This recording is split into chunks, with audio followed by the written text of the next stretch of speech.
वृतधामापराजित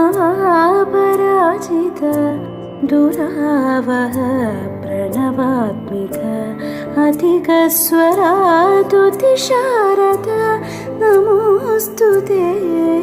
श्यामाम्बरं मुखसागरं तुलसीदलम् अतिसुन्दरम् कनकासुखं